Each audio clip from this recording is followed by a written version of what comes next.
Then next very very important है topic, आपके लिए इम्पॉर्टेंट है, ये नीट में या बोर्ड में आएगा या नहीं आएगा वो अलग की चीज़ है, ये आपके लिए लेकिन इम्पॉर्टेंट है क्योंकि यहाँ पे जो हेडिंग है वो है आपका एडोलेसेंस। ठीक है, ड्रग और अल्कोहल एब्यूज़ के रेस्पेक्ट में यहाँ पे एडोलेसेंस को डिस्कस किया गया है। ठीक है, तो सबसे पहला जो लाइन है एडोलेसेंस का वो ये है कि ये एडोलेसेंस मीन्स जो है पीरियड भी होता है और प्रोसेस भी होता है। Adolescence means both a period and a process during which child becomes mature in terms of, ध्यान देना, इन टर्म्स ऑफ हिज और हर एटीट्यूड एंड बिलीव। ठीक है, मतलब कि अगर आप एडोलेसेंस स्टेज से पास कर रहे हैं तो आपके एटीट्यूड और आपके बिलीव में चेंज आता है और वो चेंज ऑब्ज़र्व कर सकते हैं। ठीक है, और एटीट्यूड और बिलीव में चेंज आएगा तो उसका इफेक्ट आपके सोसाइटी पे क्या पड़ेगा। ठीक है, या सोसाइटी में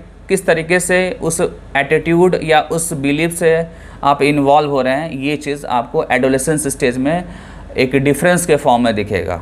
ठीक है ना, तो पता है ना, जब हम 12, 13, 14 ईयर्स के होते हैं तो हमारे अंदर बहुत सारे चेंजेस आते हैं, जैसे कि वॉइस में चेंजेस आते हैं। ठीक है, हमारे बिहेवियर में चेंजेस आते हैं, हमारे हार्मोन्स में चेंजेस आते हैं। ठीक है ना, तो ये डिफरेंट टाइप के जो चेंजेस आते हैं इनसे क्या होता है कि आपका एटीट्यूड, ठीक है, आपका एटीट्यूड, आपका बिलीव जो है वो सोसाइटी को लेकर वो थोड़ा सा चेंज हो जाता है। ठीक है, वैसे ये जो एडोलेसेंस स्टेज होता है वो कब आता है, 12 to 18 ईयर्स के बीच में आता है। ठीक है, 12 to 18 ईयर्स के बीच में ये एडोलेसेंस पीरियड होता है और उस टाइम पे हमारे बॉडी में बायोलॉजिकल चेंजेस आते हैं।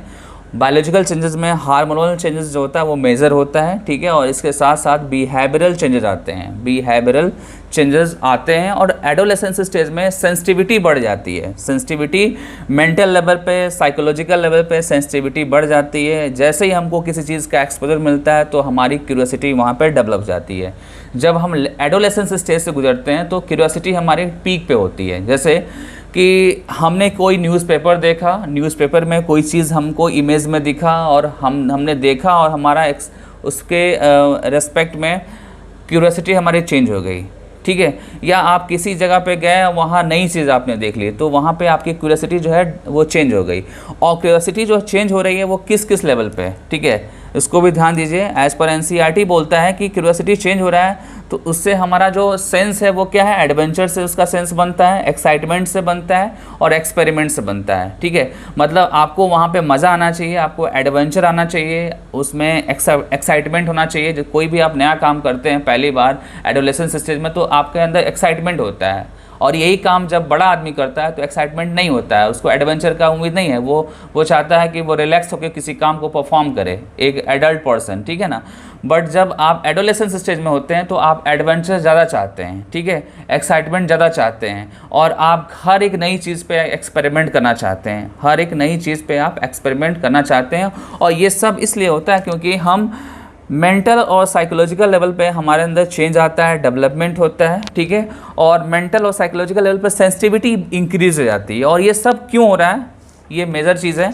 ये सब इसलिए हो रहा है क्योंकि हमको डिफरेंट टाइप का एक्सपोजर मिल रहा है, हमको डिफरेंट टाइप का एक्सपोजर मिल रहा है। जैसे कि टेलीविज़न से आप बहुत सारी चीज़ें देख के सीख रहे हैं, आजकल मूवी देख के आप बहुत सारी चीज़ें सीख रहे हैं, न्यूज़पेपर को देख के आप बहुत सारी चीज़ें सीख रहे हैं, इंटरनेट यूज़ करके भी आप बहुत सारी चीज़ें सीख रहे हैं। ठीक है, और स्पेशली आप एडोलेसेंस स्टेज में आपको नेगेटिव चीज़ें बहुत पॉजिटिव दिखती हैं, नेगेटिव चीज़ें आपको बहुत पॉजिटिव दिखती हैं। जैसे कि कोई स्टंट कर रहा है कोई हीरो, तो स्टंट आप करते हैं, ठीक है, और आपको चोट लग जाती है। ठीक है, तो ये क्या है, आपने कोशिश किया बट नेगेटिव हुआ। ठीक है, सिमिलरली अगर कोई मूवी में आपने देखा है कोई सिगरेट पी रहा है, स्मोकिंग कर रहा है, तो वो आप करने की कोशिश करेंगे, उसके प्रति आपकी क्यूरियोसिटी इंक्रीज हो जाएगी। ठीक है, सिमिलरली कोई अगर क्रिकेटर है या कोई भी स्पोर्ट्समैन है, वो क्या कर रहा है, वो कैसा पहनता है, वो क्या खाता है, इसको लेकर आपके अंदर बहुत सारे चेंजेस आते हैं। ठीक है, और आजकल तो स्पेशली जो है हम 3 चीज़ों पे ज़्यादा फोकस करेंगे। फर्स्ट है आपका ड्रग्स, देन अल्कोहल और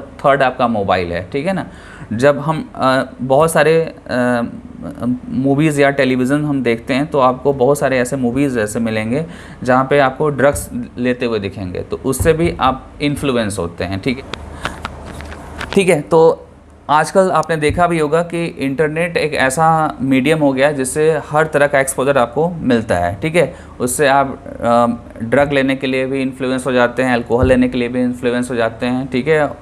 और इनडायरेक्टली आप कहीं ना कहीं मोबाइल ज़्यादा यूज़ कर रहे हैं, तो वो भी आपके लिए नेगेटिव है, ठीक है। तो ये एडोलेसेंस टॉपिक आपका कंप्लीट हो गया। एडोलेसेंस के बाद हम डिस्कस करेंगे अल्कोहल के इफ़ेक्ट के बारे में, ठीक है।